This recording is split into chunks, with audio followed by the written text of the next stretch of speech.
that was ugly for the Chicago Blackhawks as they lose 5-1 to the Philadelphia Flyers. This was not a game the Hawks were ready for at all. I get it. The Hawks have not been practicing in some time now. The NHL, with this condensed schedule they have, makes it impossible to schedule practice time, especially with how young of a team this is. And well, the Hawks showed with this team getting put together basically again with a new lineup. It's going to be some time. It's a young team. They need some practice, but the NHL has made it impossible to schedule an actual practice.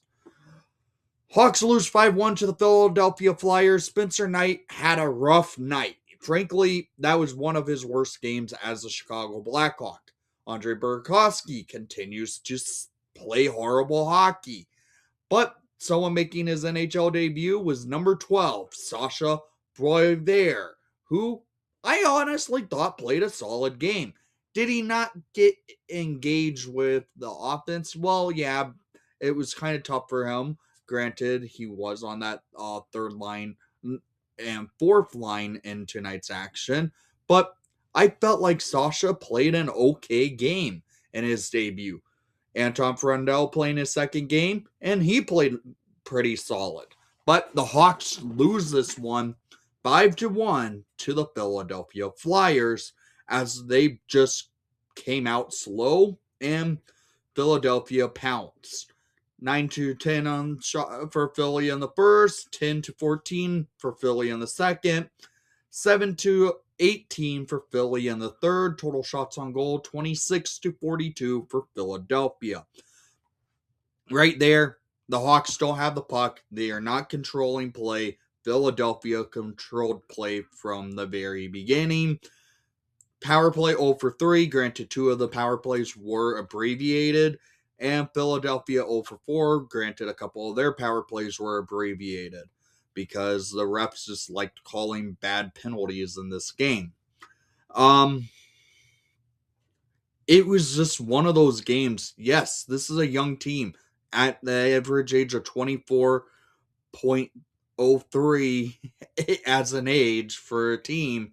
This is going to be rough growing pains for the Chicago Blackhawks, but this was rough as the Hawks don't get practice time again because the NHL likes having this condensed schedule due to the fact the Olympic break has really caused the NHL to condense the schedule to the point there can't be true practices. So here we go. First period of play, the Hawks lose the faceoff immediately. 45 seconds into the ice, Philadelphia goes into the offensive zone, and Bump scores his third of the season, assisted by Dvorak to make it a 1-0 game for the Philadelphia Flyers. What happens here? Spencer Knight mishandles the puck behind the net, and it turns over to Dvorak for Bump, and in the Hawks are down by 1. Philadelphia continues to press 2 minutes later, and at 2:33 in the first period, Sean Couturier takes advantage of a terrible turnover in the defensive zone of Andre Burakovsky to make it a 2-0 game for Philadelphia. Couturier gets the puck from Glendening, who received the puck from Burakovsky. That led to this goal against Burakovsky continuing to show. That's why he's been demoted in the lineup. But man, he's had one bad season, and it's honestly getting to the point where he might need to be healthy scratched just to reset. But I doubt that is going to ever happen with how Blashill seems to really like Burakovsky.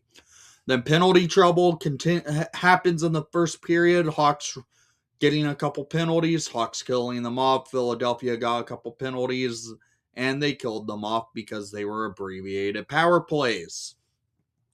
Nothing was going for the Hawks at all in the first period. However, they did get 9 shots on goal.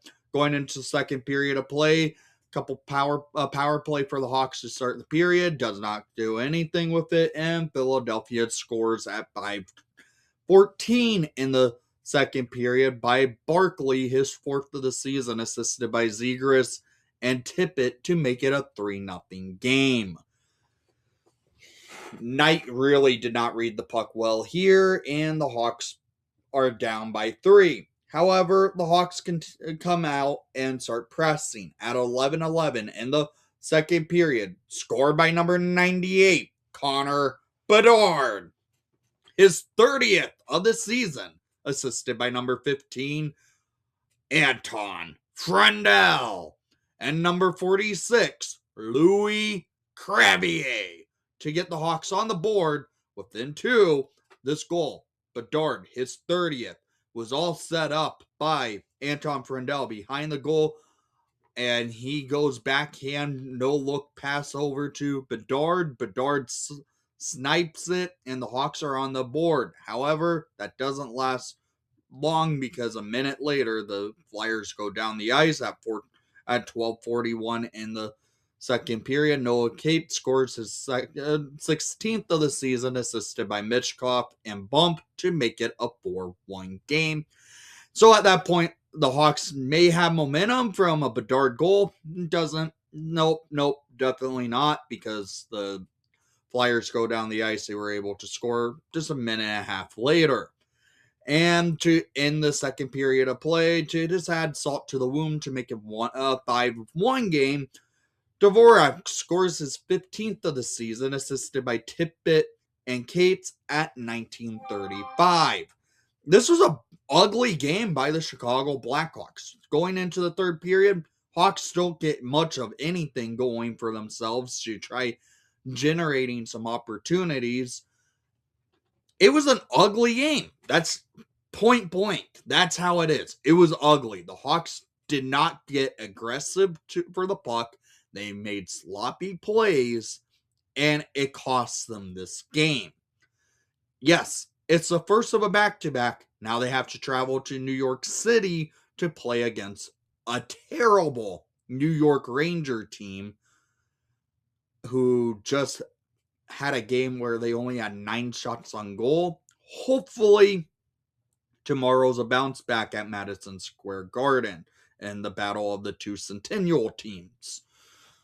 So, down in the comments down below, I want to hear what your thoughts were on tonight's action, because this was an ugly night in Philadelphia.